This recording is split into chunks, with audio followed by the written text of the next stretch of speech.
Remember this guy? Well, if you don't, let me introduce you. This is me. And about 4 years ago, I asked everyone on Subaru Enthusiast, what are some of the relatable things we do with our Subarus? I made many funny videos with my Subaru, as I was already a filmmaker and I loved making people smile. This also happened to be my very first Subaru, and one of the nicest ones also. But there's something I need to get off my chest. Also 4 years ago, something terrible happened. One night back from go-karting with 3 other people, I was trying to catch up to my friends, who had already left a few minutes earlier. I wanted to catch up to them as we were going to their house. In the speed and fun, I lost control of my Subaru. It fishtailed into a wall, lifted oversteered. It happened all so quickly. I was devastated and shocked. I lost everything at that very moment. This moment in my life affected everything and made my life go upside down.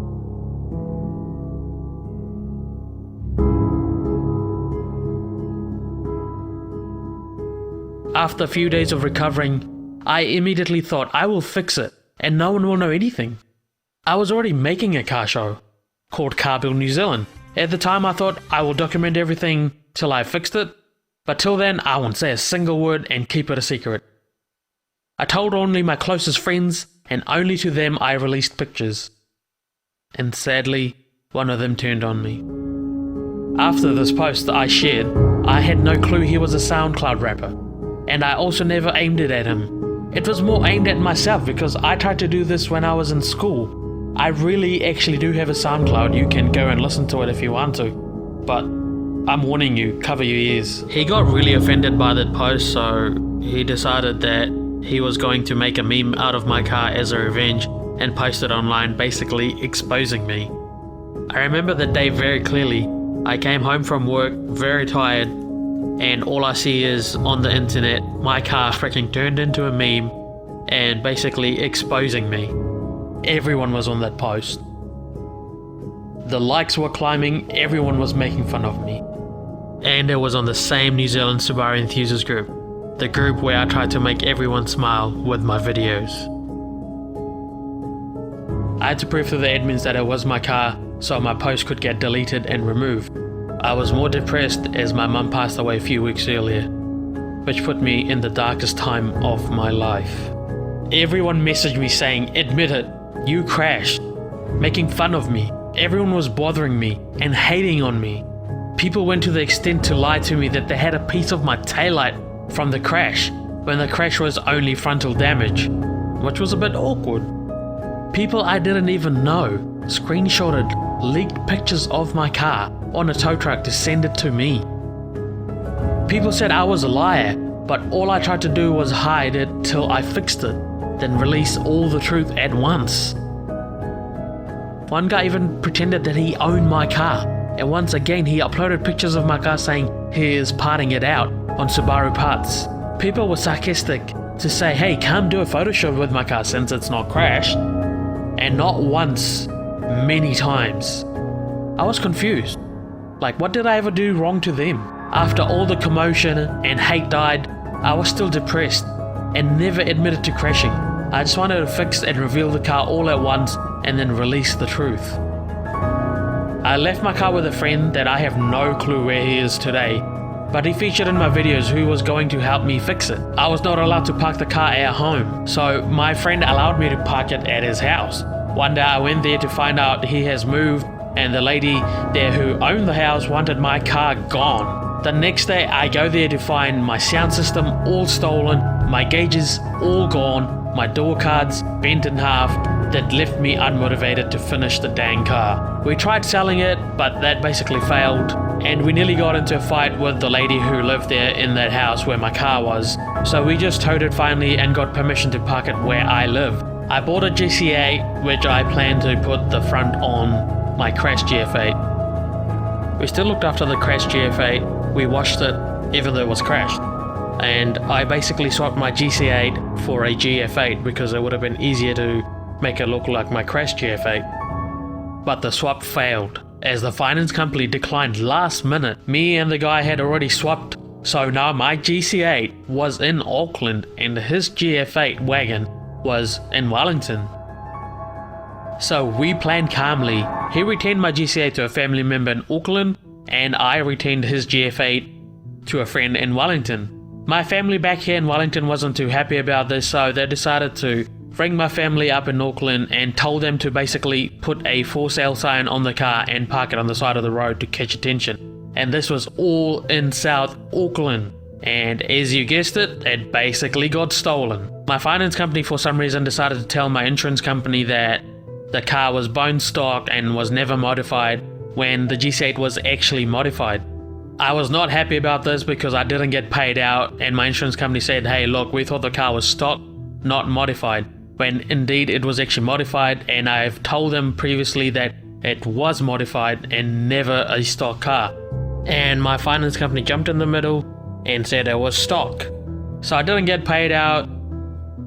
So apparently, as an apology, they distinguished my loan on the GC8 and gave me a new opportunity to go get a different car. I took that opportunity as there was a car online, and it was at the right moment where I found the perfect version 3 STI canvas to rebuild my once old GF8 I used to have. In the process, my old GF8 moment wheels got stolen, which left me devastated. I decided to carry on anyway. Many people actually thought I never crashed as I kept uploading constant photos of my old GF8. But really, they were actually my new GF8 photos, edited to look like my old GF8, as I and my friend Cody Bridge would edit the photos to make it look like my old car. Why we pretty much basically did this was to keep people at bay so they didn't suspect anything until the reveal video. Whereas on my GC8, we got pictures of the thieves but never recovered the car. All the GF8 photos after 2015 that was uploaded on my Facebook were all my new GF8 edited as my old GF8. But after many years, I started realizing how expensive this build was. And it was just getting too hard to find the same old parts that got stolen. I could never find the same subs, or the same speakers, or same anything. And if I did find something very similar, they were way out of my budget. It seemed like the dream I was once living was impossible to get back. As time went on, I was getting older myself. And on my 25th birthday, I thought long and hard. I was just pretty much saying to myself, I'm getting too old for this. So I decided to shoot a video of my current car to basically expose myself. I was so sick and tired of editing my photos to make it look like my old car. I just had enough. Only reason I hid the truth was to come back with a reveal video to show my haters that the car stands and is still here. And one of my other main reasons was because my mum was going to come back from Fiji after her treatment when she was all okay and healthy, come back and drive this car. Hence why I bought this car, because it was going to be her first turbo car experience. She's always driven manual her life, so this would have been a fun experience for her. But sadly, she got taken away by cancer. I'm going to rebuild the car and basically take the same journey that I was going to do with my mum. But guess what? I am going to finish my car. No longer trying to hide. This is my real GF8 right here today that I have. It's not perfect, but here it is.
Well, it's the last day of this car sitting here because it's about to get towed in about 40 to 30 minutes. All the panels are gone, all the doors are gone. Was thinking of rebuilding it. I had a lot of memories with this car, but you know, I've already got another one, and what's the point? It's got bent chassis and it's just going to cost a lot. It was worth fixing it, but sometimes you just got to let go of things and move on.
The car you just seen is the car I'm trying to rebuild like my old one. It's not perfect, it's got paint missing, it's got clear coat missing, but I love it no matter what.